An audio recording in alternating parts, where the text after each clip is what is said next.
नमस्कार साथियों, मैं दीपांकर राज आप सभी का फिर से अपने इस यूट्यूब चैनल पर स्वागत करता हूं और आप सभी को आपकी आने वाली सभी परीक्षाओं के लिए शुभकामनाएं देता हूं।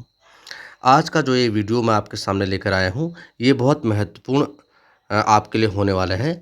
जो भी अभ्यर्थी एलटी भर्ती परीक्षा की तैयारी कर रहे हैं, अगर आपने एलटी भर्ती परीक्षा का अपना शिक्षण अभिरुचि से संबंधित जो सिलेबस है, अगर आप उसे देखेंगे तो उसमें आपका एक मापन एवं मूल्यांकन से संबंधित एक अध्याय है और उसी अध्याय से संबंधित मैं अति महत्वपूर्ण वन लाइनर आपके लिए लेकर आया हूँ।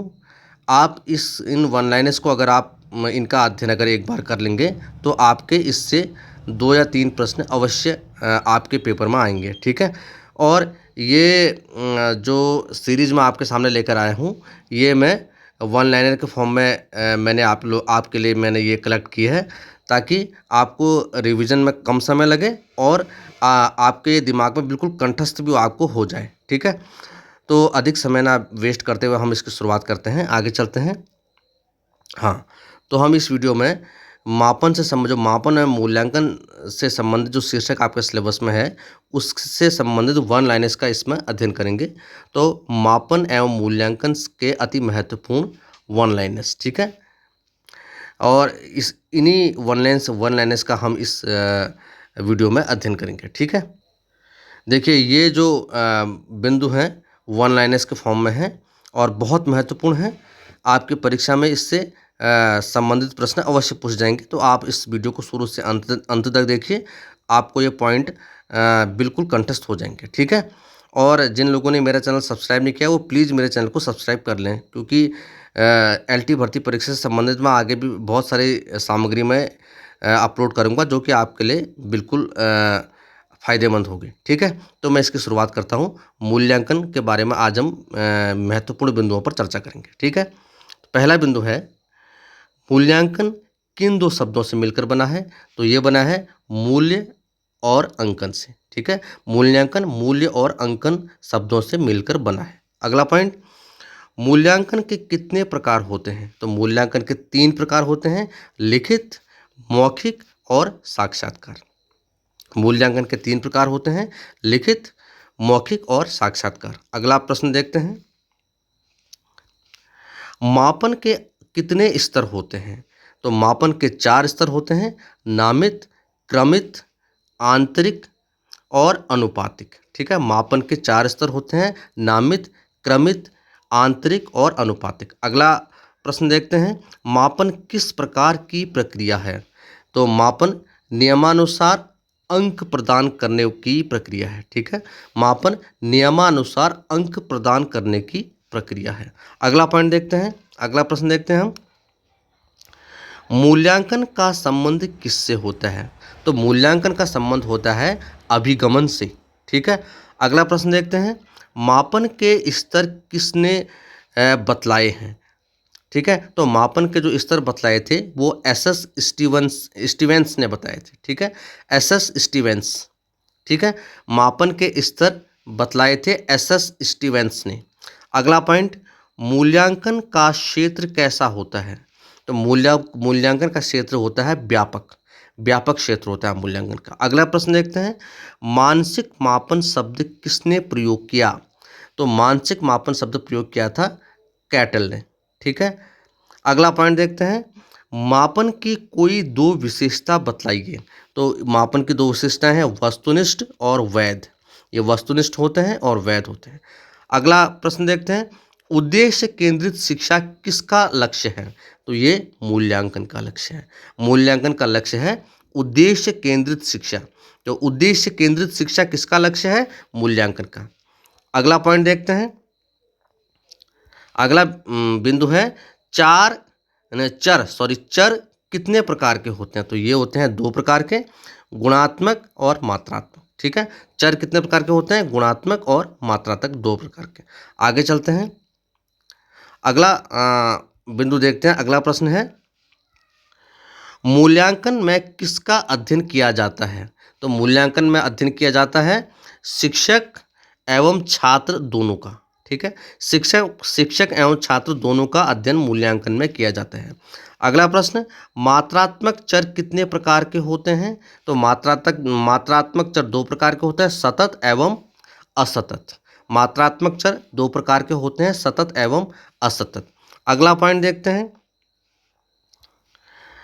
परिणात्मक मूल्यांकन होते हैं तो कितने प्रकार के होते हैं? परिणात्मक मूल्यांकन होते हैं, एक तो लिखित, मौखिक और प्रयोगात्मक। परिणात्मक मूल्यांकन तीन प्रकार के होते हैं, लिखित, मौखिक और प्रयोगात्मक। अगला प्रश्न देखते हैं, गुणात्मक मूल्यांकन होते हैं, ये तीन प्रकार के होते हैं, साक्षात्कार, निरीक्षण और प्रश्नावली। जो गुणात्मक मूल्यांकन है उसके अंतर्गत है साक्षात्कार, निरीक्षण और प्रश्नावली। अगला बिंदु है, अगला प्रश्न देखते हैं, सर्वांगीण विकास हेतु क्या आवश्यक होता है? तो सर्वांगीण विकास हेतु आवश्यक होता है सतत एवं व्यापक मूल्यांकन। सर्वांगीण विकास हेतु सतत एवं व्यापक मूल्यांकन आवश्यक होता है। अगला बिंदु,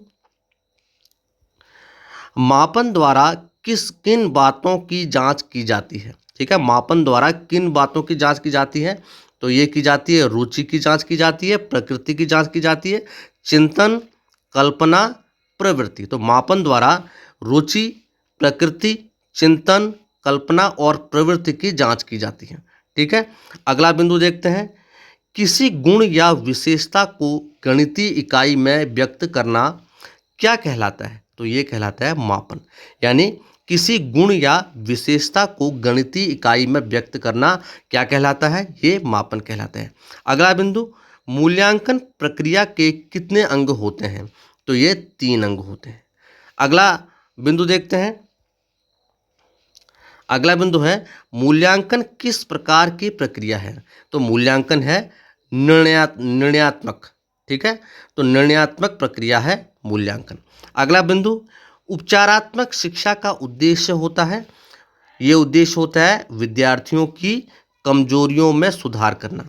तो उपचारात्मक शिक्षा का उद्देश्य होता है विद्यार्थियों की कमजोरियों में सुधार करना। अगला प्रश्न, बहुविकल्पी प्रश्न होते हैं, ये वस्तुनिष्ठ प्रकार के होते हैं। ठीक है, आगे चलते हैं, हाँ अगले बिंदुओं को देखेंगे। अगला बिंदु है, अगला प्रश्न देखते हैं, निबंधात्मक प्रश्नों के अंकों का प्रतिशत कितना होना चाहिए? तो ये होना चाहिए 40%। निबंधात्मक प्रश्नों का के अंकों का प्रतिशत 40% होना चाहिए। वस्तुनिष्ठ प्रश्न कितने प्रकार के होते हैं? तो ये 4 प्रकार के होते हैं। परीक्षण विधि के अंतर्गत मूल्यांकन की परिस्थितियां होती हैं अर्धकृत्रिम तथा वास्तविक। ठीक है, परीक्षण विधि के अंतर्गत मूल्यांकन की जो परिस्थितियां होती हैं वो होती हैं अर्धकृत्रिम और वास्तविक। अगला बिंदु देखते हैं, दैनिक मूल्यांकन लाभदायक होता है, किस लिए होता है? बालकों की तत्कालिक शैक्षणिक स्थिति का पता लगाने के लिए। ठीक है, दैनिक मूल्यांकन बालकों की तत्कालिक शैक्षिक स्थिति का पता लगाने के लिए लाभदायक होता है। अगला प्रश्न, मापन के कोई 2 कार्य बताइए। तो ये होते हैं निर्देशन और परामर्श। मापन के 2 कार्य हैं, निर्देशन और परामर्श। अगला बिंदु, किस परीक्षण में छात्र को सत्य एवं असत्य में उत्तर देना पड़ता है? तो ये है सत्यासत्य परीक्षण में। ठीक है, सत्यासत्य परीक्षण, इसे सत्यासत्य परीक्षण कहते हैं, जिसमें बालक को या छात्र को सत्य एवं असत्य में उत्तर देना पड़ता है। अगला बिंदु, सार्थक ज्ञान के लिए निदान एवं उपचार का पथ प्रशस्त करता है। तो ये करता है सतत मूल्यांकन। देखिए, सार्थक ज्ञान के लिए निदान एवं उपचार का पथ प्रशस्त करता है सतत मूल्यांकन। अगला बिंदु, मापन किन्हीं 2 निश्चित स्वीकृत नियमों के अनुसार वस्तु को अंक प्रदान करने की प्रक्रिया है। यह कथन किसका है? यह कथन है स्टीवेंसन का। ठीक है, एक बार और, मापन किन्हीं 2 निश्चित स्वीकृत नियमों के अनुसार वस्तु को अंक प्रदान करने की प्रक्रिया है। यह कथन किसका है? स्टीवेंसन का। ठीक है, कथन भी आ सकता है। अगला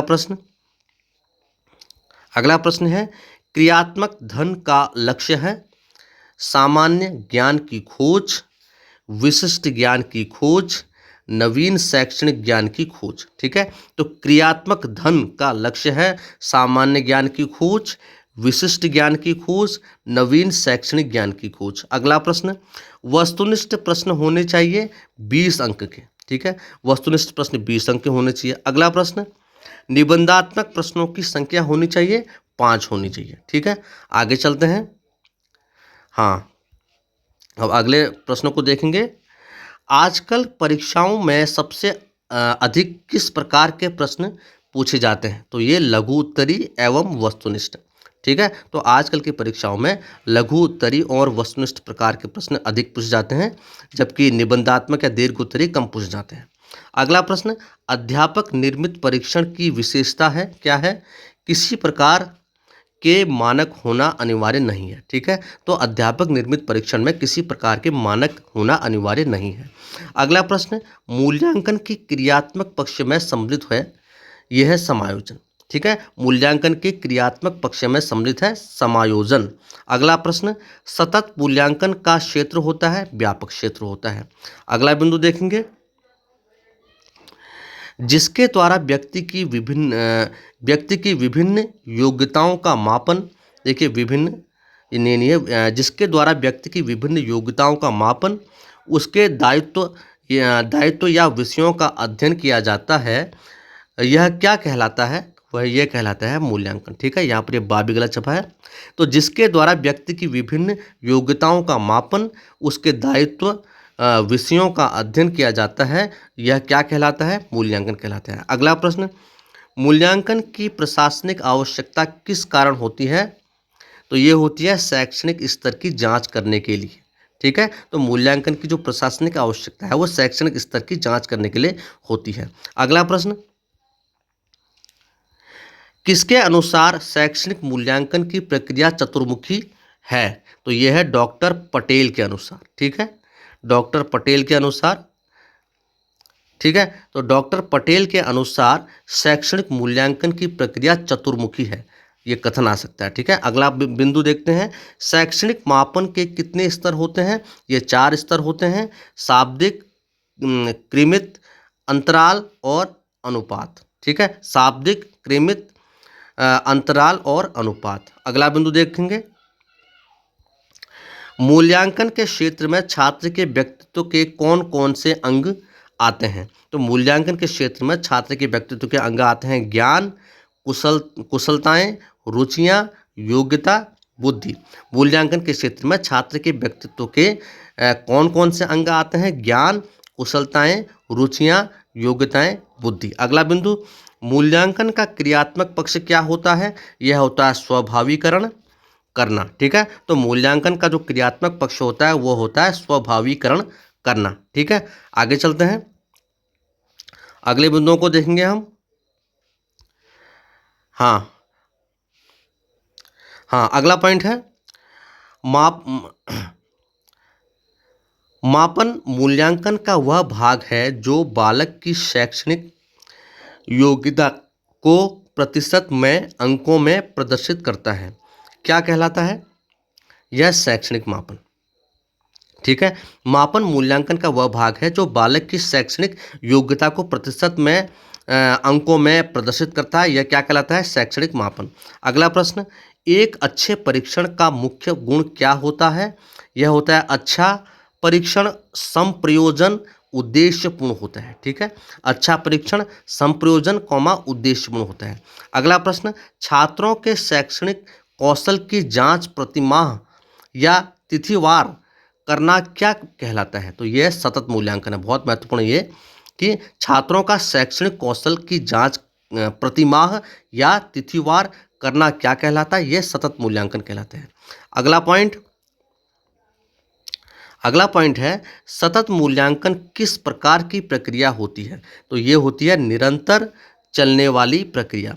सतत मूल्यांकन किस प्रकार की प्रक्रिया होती है? निरंतर चलने वाली प्रक्रिया। अगला पॉइंट, निरंतर मूल्यांकन योजना किसे कहते हैं? तो ये कहते हैं सतत मूल्यांकन को। ये पॉइंट इंपॉर्टेंट है भाई, ये 3 पॉइंट। ठीक है, तो निरंतर सतत मूल्यांकन किस प्रकार की प्रक्रिया होती है? निरंतर चलने वाली प्रक्रिया। या निरंतर मूल्यांकन योजना किसे कहते हैं? यह सतत मूल्यांकन को कहते हैं। अगला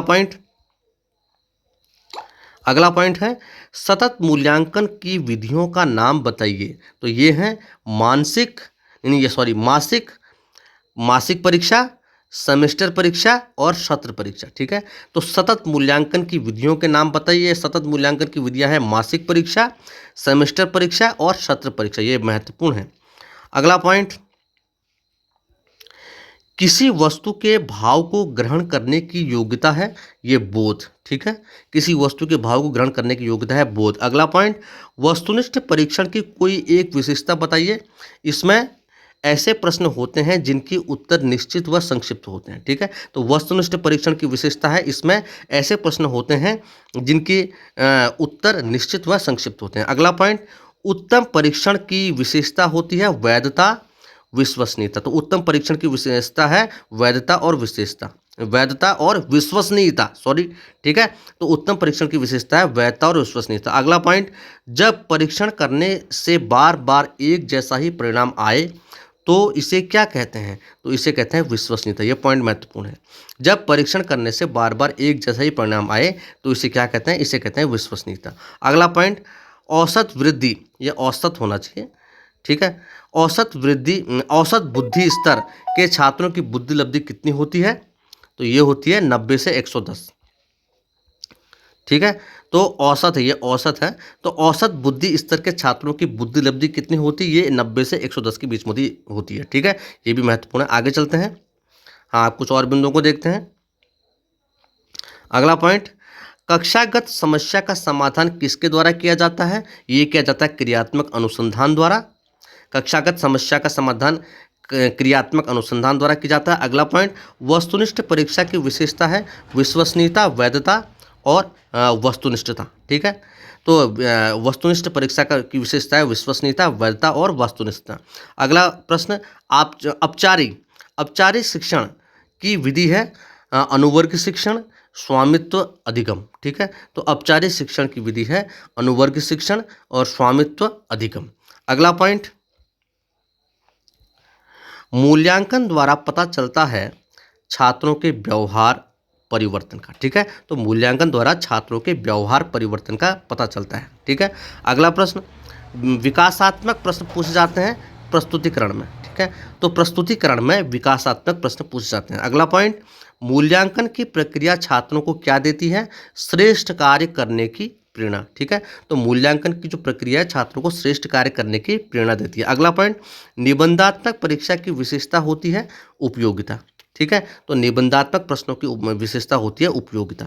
अगला पॉइंट, मूल्यांकन की प्रक्रिया की व्यापकता विद्यार्थियों के समस्त व्यक्तित्व पर अपने प्रसार का उल्लेख करती है, ना कि केवल उसकी बौद्धिक उपलब्धि का। यह कथन किसका है? यह है रेमसर्जगेज का। ठीक है, तो मूल्यांकन की प्रक्रिया की व्यापकता विद्यार्थियों के समस्त व्यक्तित्व पर अपने प्रसार का उल्लेख करती है, ना कि केवल उसकी बौद्धिक उपलब्धि का। यह कथन है रेमसर्जगेज का। ठीक है, रेमसर्जगेज। अगला पॉइंट है बहुवैकल्पिक प्रश्न होते हैं वस्तुनिष्ठ प्रश्न। ठीक है, अगला पॉइंट, अच्छे प्रश्नों के निर्माण की सर्वाधिक प्रमुख विशेषता होती है उद्देश्य एवं प्रयोजन। ठीक है, तो अच्छे प्रश्नों के निर्माण की सर्वाधिक प्रमुख विशेषता होती है उद्देश्य एवं प्रयोजन। आगे चलते हैं। हाँ, आप कुछ और बिंदु हैं। परीक्षण योग्यता, निष्पत्ति या उपलब्धि, रुचि आदि का मापन करने के लिए परीक्षा या प्रश्नावली या किसी प्रकार की युक्ति या विधि है। यह परिभाषा किसके द्वारा दी गई है? सीबी गुड द्वारा। ठीक है, मापन योग्यता निष्पत्ति या है। ठीक है, मापन योग्यता निष्पत्ति या उपलब्धि, रुचि आदि का मापन करने के लिए परीक्षण, प्रश्नावली या किसी प्रकार की युक्ति या विधि है। यह परिभाषा किसके द्वारा दी गई है? सीबी गुड द्वारा। अगला प्रश्न, प्रश्नों के कई प्रकार होते हैं। पौधे एवं जानवरों में 4 अंतर बताइए। यह प्रश्न किस प्रकार के प्रश्न का उदाहरण है? यह लघु उत्तरीय प्रश्न है। ठीक है, तो प्रश्न कई प्रकार के होते हैं। पौधे एवं जानवरों में 4 अंतर बताइए। यह प्रश्न किस प्रकार का है? लघु उत्तरीय। अगला प्रश्न, एक चित्र के द्वारा डॉक्टर किसी रोगी का परीक्षण करते हुए दिखाया जा रहा है। यह कौन सा प्रश्न किस प्रकार का है? तो चित्रात्मक प्रश्न है। ठीक है, जिसमें यह किस होना चाहिए? यहाँ पर किस, ठीक है, किसी किसी रोगी, ठीक है। तो एक चित्र के द्वारा डॉक्टर किसी रोगी का परीक्षण करते हुए दिखाया जा रहा है, तो ये प्रश्न किस प्रकार का होगा? चित्रात्मक। मतलब चित्र के माध्यम से जो प्रश्न पूछा जाएगा वो चित्रात्मक ही होगा। अगला प्रश्न, आलोचनात्मक चिंतन का अर्थ होता है सकारात्मक एवं नकारात्मक दोनों, ठीक है। तो सकारात्मक एवं नकारात्मक चिंतन दोनों चिंतन आलोचनात्मक चिंतन में किए जाते हैं, ठीक है। अगला प्रश्न, आकलन मूल्यांकन की कौन सी प्रक्रिया होती है? तो ये होती है संक्षिप्त प्रक्रिया। आकलन मूल्यांकन की संक्षिप्त प्रक्रिया होती है। अगला प्रश्न, मूल्यांकन शिक्षक एवं शिक्षार्थी दोनों के लिए किस प्रकार का कार्य करता है? पुनर्बलन का, ठीक है। मूल्यांकन शिक्षक एवं शिक्षार्थी दोनों के लिए किस प्रकार का कार्य करता है? पुनर्बलन का, महत्वपूर्ण पॉइंट है। अगला पॉइंट, विद्यालय आधारित मूल्यांकन किस प्रकार का होता है?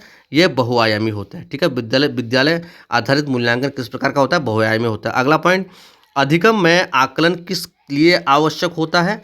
ये होता है प्रेरणा के लिए, ठीक है। अधिगम में आकलन किस लिए आवश्यक होता है? ये होता है प्रेरणा के लिए। आगे चलते हैं। हाँ, अगला पॉइंट, गणित में अधिगम निर्योग्यता का आकलन किस परीक्षण द्वारा सर्वाधिक उचित तरीके से किया जा सकता है? तो ये होता है निदानात्मक परीक्षण के द्वारा। गणित में अधिगम निर्योग्यता का आकलन किस परीक्षण द्वारा सर्वाधिक उचित व तरीके से किया जा सकता है? ये होता है निदानात्मक परीक्षण द्वारा। अगला पॉइंट, मार्गदर्शन का प्रयोजन है मूल्यांकन की बहुविधि मॉडलों का प्रयोग, ठीक है। ठीक है, मॉडलों का प्रयोग, ठीक है। अगला पॉइंट, कौन सा व्यवहार बच्चे को अधिगम निर्योग्यता की पहचान कराता है? मनोभाव का जल्दी जल्दी बदलना, मूड स्विंग्स, ठीक है। तो मनोभाव का जल्दी जल्दी बदलना व्यवहार बच्चे को अधिगम निर्योग्यता की पहचान कराता है, ठीक है। अगला पॉइंट, बच्चों में अमूर्तमान प्रत्ययों को ग्रहण करने की योग्यता होती है प्रतिभाशाली बच्चों में अमूर्तमान प्रत्ययों को ग्रहण करने की योग्यता होती है, ठीक है। तो ये कुछ महत्वपूर्ण पॉइंट मैंने मूल्यांकन से संबंधित यहाँ लिए हैं। आप इस वीडियो को बार बार देखिए, इन बिंदुओं को बार बार दोहराइए, और जहाँ तक मेरा ख्याल है, मेरा अनुमान है कि मूल्यांकन से संबंधित आपके प्रश्न इन बिंदुओं से ही आ जाएंगे, ठीक है। तो आप इस वीडियो को बार बार देखिए और इसे बार बार दोहराइए। मूल्यांकन आपके सिलेबस में है, ठीक है। आपके जो शिक्षण अभिरुचि वाला, अभिवृत्ति और विकास वाला जो सिलेबस है, उसके अंतर्गत मूल्यांकन भी आपका पाठ्यक्रम में है, ठीक है। आपके इस वीडियो को बार बार देखिए, और इस चीज़ से आपके ये पॉइंट कंठस्थ हो जाएंगे, ठीक है। और अगर ये वीडियो आपके लिए लाभकारी होता है, इससे आपको फ़ायदा मिलता है, और अगर आपको ये वीडियो अच्छा लगता है, तो आप इस वीडियो को लाइक कीजिए, शेयर कीजिए, औरों को भी शेयर कीजिए, जिससे कि जो अभ्यर्थी एलटी भर्ती परीक्षा की तैयारी कर रहे हैं और उन्हें कोई गाइडेंस नहीं मिल पा रही है, उनके लिए भी ये लाभकारी होगा, ठीक है। और अगर आपको ये वीडियो अच्छा लगता है तो इसे लाइक कीजिए, शेयर कीजिए, मेरे चैनल को सब्सक्राइब कीजिए, ताकि मैं जो भी वीडियो अपलोड करूँ वो आप तक तुरंत पहुँचे। बाकी की जानकारी मैं आपको अगली वीडियो में दूंगा। तब तक के लिए अपनी तैयारी में मन लगाइए और अपने आत्मविश्वास के साथ धैर्य बनाए रखिए, ठीक है।